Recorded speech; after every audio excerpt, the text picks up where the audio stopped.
My daughter-in-law treated me like a maid in my own house. I gave her exactly what she wanted.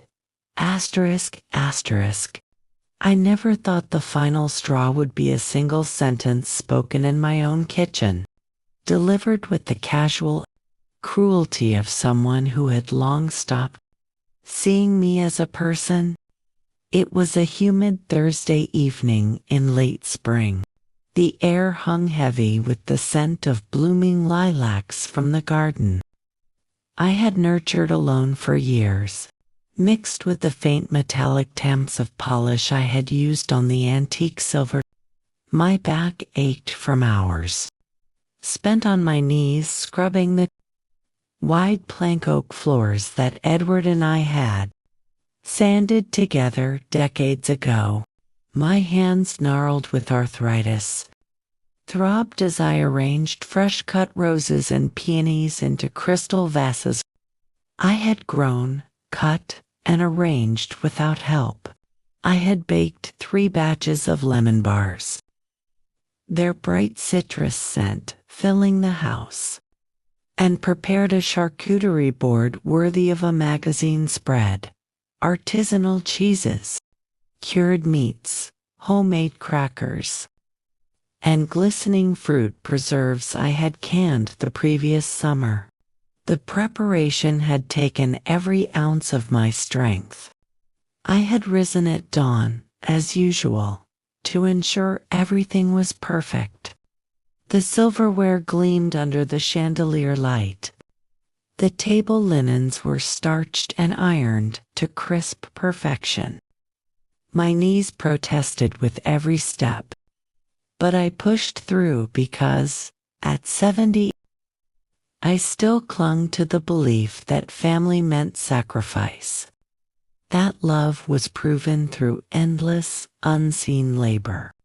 That in this house the one Edward and I had filled with 43 years of memories, I could still earn my place by being indispensable. The women arrived in a cloud of expensive perfume and laughter that echoed through the high-ceilinged foyer. Sophia, my daughter, glided in wearing a silk blouse I had ironed that morning, steam rising from the iron as I carefully pressed out every wrinkle while she napped upstairs, with her feet elevated. Her hair was perfectly styled in loose waves, her makeup flawless with that dewy finish she favored.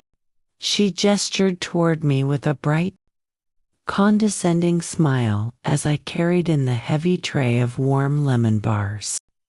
My faded floral apron, stained with flour and a smear of raspberry jam from an earlier spill I hadn't had time to clean. "This is Daniel's mom, Evelyn," she announced to her book club friends, her voice dripping with faux sweetness that masked something sharper. The room erupted in polite chuckles and murmurs of agreement.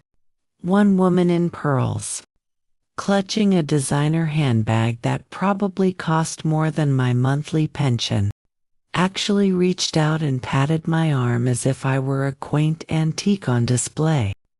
"How lucky you are to have built-in help, Sophia. I wish my mother-in-law was half as dedicated. Mine just complains about her bridge games." I stood there frozen in the doorway, flour dusting my sleeves like snow on an old roof. The weight of decades of quiet, unacknowledged service crashing down on me like a relentless wave. My smile stayed plastered on my face, cracked and brittle, like old porcelain, but inside something deep and ancient, something forged in love and tempered by loss, finally snapped clean in two. That night, after the last guest had departed, with air kisses and compliments directed solely at Sophia, and I had washed every dish by hand because she didn't trust the dishwasher, with the good china. I stood alone at the kitchen sink. The house was quiet except for the steady tick of the grandfather clock Edward had restored with such care in 1982. I stared at my reflection in the dark window pane, a ghostly image of exhaustion, invisibility, and complete erasure staring back at me. I see, I whispered to that ghost, my voice barely audible over the slow drip of the faucet.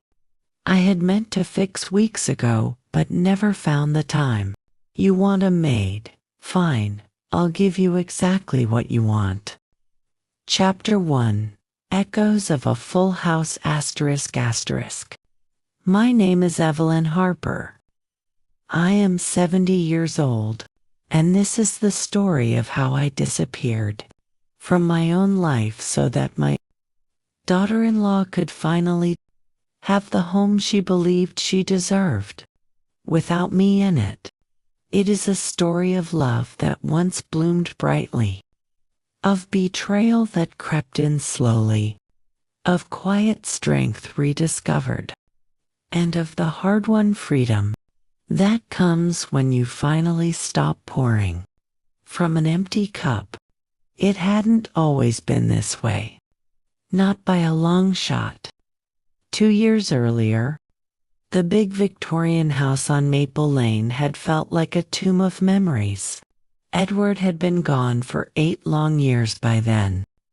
The rooms echoed with a silence so profound it pressed against my chest like a physical weight, making it hard to breathe some nights.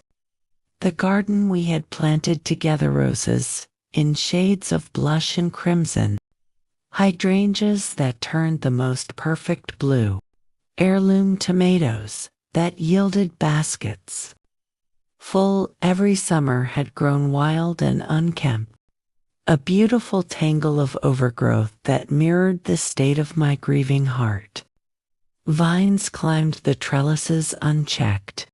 Weeds choked the paths. Daniel's voice was strained, laced with the kind of panic I hadn't heard since he was a boy afraid of thunderstorms. He had lost his marketing job in the city due to company downsizing. Sophia was newly pregnant with their first child, and medical bills, rent, and uncertainty were drowning them. Mom, he said, his words tumbling out, we don't know what to do. The baby is coming, and everything is falling apart. Without a moment's hesitation, I opened the doors of the Victorian wide. Come stay as long as you need, I told them warmly when their car pulled into the driveway a week later. I pulled Sophia into a hug, noting how stiff her frame felt against mine. Her designer suitcase gleamed on the porch steps like an omen I chose to ignore. Family takes care of family. This house has more than enough room for all of us. We'll make it work.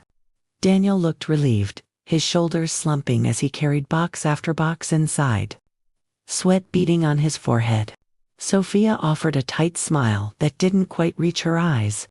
We really appreciate this, Evelyn. Just until we get back on our feet. You're a saint. I believed her. I wanted to believe her with every fiber of my being. The house, which had mourned Edward's absence alongside me, seemed to come alive again that first week. The sound of Daniel's laughter mixed with Sophia's occasional comments about redecorating the nursery. For the baby, I cooked hearty meals, reminiscent of the ones Edward had loved. Pot roast slow-cooked with carrots, potatoes, and onions from the garden. Fresh bread kneaded by hand on the worn wooden counter. Hearty soups that warmed the bones on chilly evenings. The aroma would fill every corner, drawing them to the table like moths to flame. I helped paint the nursery a soft, buttery yellow, climbing the stepladder despite my joints protesting, reminiscing aloud about Daniel's own nursery with its blue walls and starry mobile. I knitted tiny sweaters and booties in the evenings while Sophia rested on the sofa, one hand protectively on her growing belly, complaining about swollen ankles and the fatigue that seemed to consume her. "This pregnancy is harder than I expected," she would sigh, and I would nod sympathetically, bringing her herbal tea. For those first precious weeks, it felt almost joyful. The house breathed again. Daniel read bedtime stories to Sophia's belly at night, his voice echoing down the hallway just as Edward had once read to him in that same gentle tone. I told myself this was what grandmothers did. I was needed, useful. The crushing loneliness receded like the tide at low season. But pregnancy turned into motherhood, and the temporary stay stretched into something permanent, suffocating and deeply unbalanced. Chapter 2. The Arrival and the Shift. Little Edward arrived, screaming into the world on a cold January night at the local hospital. Snow fell softly outside the windows, blanketing the world in white as I sat in the waiting room, clutching the handmade blanket I had knitted in soft blues and yellows over many late nights. Daniel paced nervously, too anxious to cut the cord alone. So I was there, in the delivery room, holding Sophia's hand when she allowed it between contractions, whispering encouragement drawn from my own experiences birthing. Daniel, all those years ago, when the nurse finally placed my grandson in my arms for the first time, his tiny face red and wrinkled, eyes squeezed shut against the bright lights. A fierce, protective love swelled in my chests, so pure and overwhelming it brought fresh tears to my eyes. The first weeks home were a blur of joy and exhaustion, but then the colic began in earnest. Nights blurred into a haze of endless rocking a crying infant, while Sophia declared herself too drained to function beyond the basics. Daniel threw himself into a new job with long hours at an advertising firm, coming home late, kissing Sophia's forehead, and collapsing into bed without much conversation. And I simply kept going, as I always had, filling the gaps with quiet competence. "Evelyn, could you handle the night feedings tonight? I have a virtual meeting first thing in the morning with my old colleagues." "Mom, Sophia's breastfeeding and needs her rest. Maybe you could do the grocery runs from now on.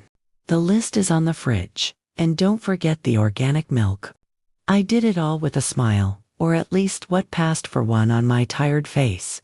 I canceled my garden club meetings where I had once shared cuttings and stories with friends, my weekly painting classes at the community center where my watercolors had begun to earn local praise again, my monthly lunches with my sister Margaret at the little cafe downtown, my own doctor appointments for worsening arthritis in my knees and hands were postponed again and again, just until things settle, I told the receptionist and myself. But things never settled. They hardened into an unyielding routine that slowly erased me. Chapter 3. The Daily Grind and Eroding Respect. By the time little Edward turned 1, the pattern was etched in stone, as unyielding as the foundation of the old Victorian itself. My days started at 5:30 a.m., long before the sun crept over the maple trees lining the street. I prepared Daniel's coffee in the exact blue mug he preferred, never the green one. After they left for work, the real labor began in earnest.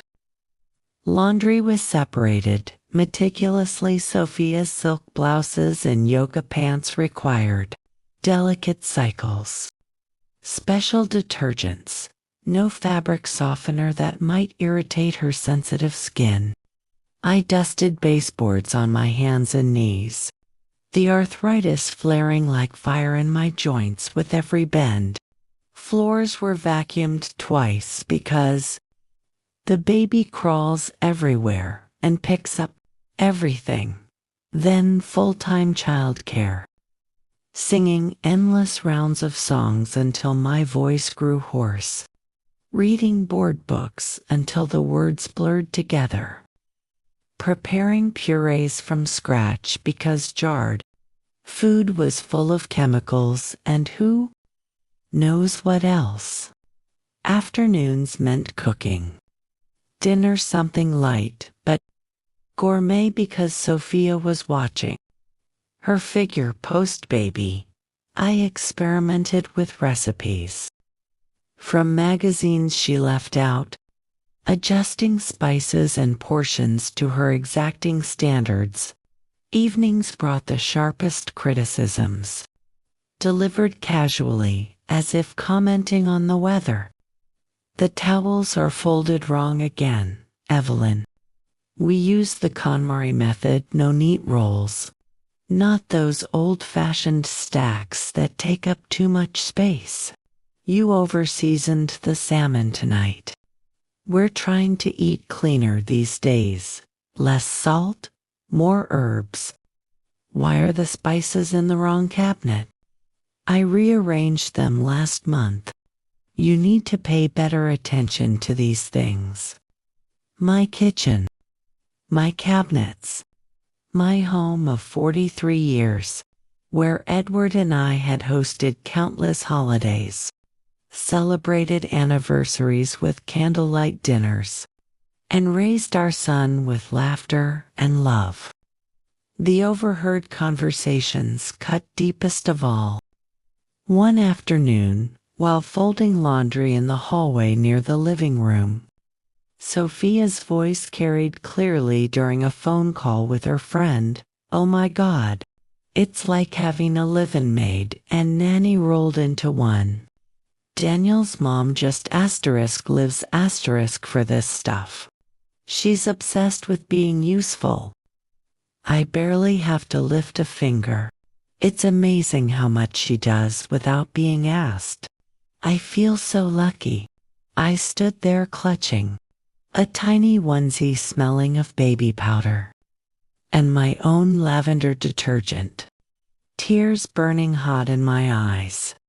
That night, I cried silently in the shower, the water masking my sobs as it had so many times before, wondering when I had become invisible in the very house I helped build. Chapter 4: Layers of Humiliation. The humiliations accumulated relentlessly, each one layering upon the last like sediment building over time.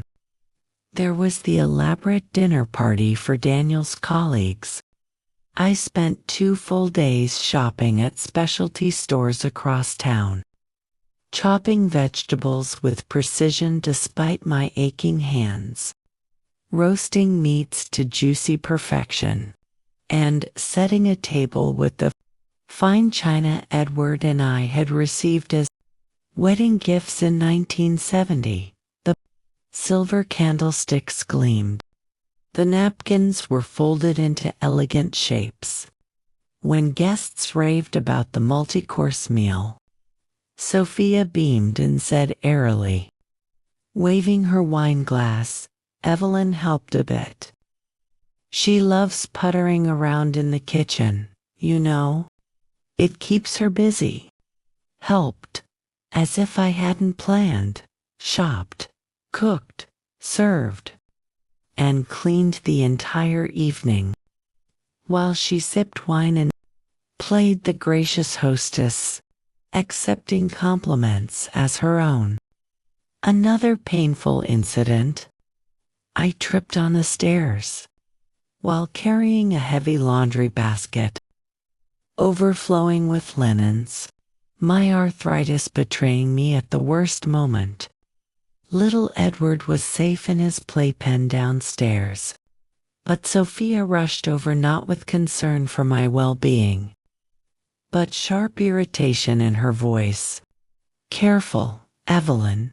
If you fall and break a hip or something, who's going to watch the baby all day? We can't afford to have you out of commission. No hand extended to help me up from the landing. No pause in her endless scrolling on her phone as I gathered myself and the scattered clothes. My sister Margaret visited one weekend and witnessed enough to pull me aside in the garden amid the roses Edward and I had planted on our 10th anniversary. Her face flushed with anger. Evie, they're treating you like hired help in your own damn house. This isn't love or family duty. This is exploitation, plain and simple. You look exhausted 10 years older than when they moved in. Edward would be turning in his grave seeing this. You deserve better. I defended them out of long habit and lingering hope, my voice weak even to my own ears. Sophia is still adjusting to motherhood. Daniel works so hard at the firm. It's temporary, Margaret. Things will get better once they're more stable.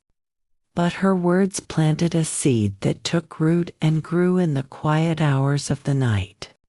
That night, in the narrow guest room bed they had claimed, the master suite for its better bathroom, extensive flashbacks to life with Edward deeply integrated. Throughout these dark months, my memories of Edward became both anchor and fuel, contrasting painfully with the present and giving me the clarity to eventually act. We met in 1968 at a summer dance in the town hall. He was 24, tall with gentle eyes and a laugh that steadied the world around me. I was 22, bookish and shy, more comfortable with library books than the dance floor. Our first dance led to hours of conversation on the porch outside, dreaming aloud about traveling the country, building a home filled with books, music, and children who would know they were loved unconditionally. Our wedding in 1970, under the old oak tree in the backyard, was simple, yet profoundly perfect. Edward promised with tears in his eyes, Evie, this house, this life we'll fill it with love, not just things. You'll never have to wonder if you're enough for me. We bought the Victorian in 1975, shortly after Daniel's birth. Weekends were filled with joyful repairs. Edward sanding floors on his knees while I painted walls, laughing as paint splattered our clothes. He'd wrap his sawdust-covered arms around my waist in the kitchen, whispering against my neck, "You're the heart of this place. Evie, without you, it's just walls and wood." Raising Daniel was a true partnership. Edward stayed up through fevers and nightmares, taught him to ride a bike in the driveway on wobbly legs, built elaborate model trains on the living room floor. Evenings on the porch swing he constructed were sacred, talking about our dreams, fears, and the future as fireflies danced. He supported my painting passionately, bragging to friends about my garden wins at the county fair. Through job layoffs, illnesses, and Daniel's teenage rebellions, we stood together as equals. His cancer diagnosis in 2015 shattered our world. For 2 grueling years, I cared for him with the same devotion he had always shown me, holding his hand through chemotherapy sessions, reading to him in the master bedroom overlooking the garden. In his final weeks, as he lay weak but lucid, he whispered his last promise: live fully. Evie, don't let anyone dim your light. This house is yours. Fill it with the joy we built. Those memories, relived in quiet moments, contrasted so sharply with Sophia's treatment that they fueled my resolve. The breaking point, the plan, execution, aftermath, and new beginning. The book club Thursday crystallized everything.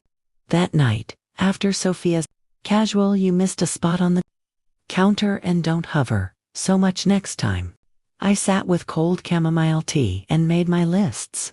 I called attorney Mr. Caldwell the next day. I packed Edward's love letters, our mementos, and executed the move with quiet precision over several days. The conversation at the oak table was tense and pivotal, with extended dialogue. Sophia's delight was palpable. Daniel's panic real. I left on Saturday, closing the door on decades of service. The aftermath unfolded over months, Sophia's texts turning desperate. Multiple late-night calls. The house sale, Daniel's tearful apology under the fireflies. Rebuilding boundaries. And my healing in the lakeside cottage filled with new paintings inspired by Edward. Today, I live freely, tracing our initials on the old tree and whispering thanks. I gave Sophia exactly what she wanted. I reclaimed everything Edward wished for me. The end.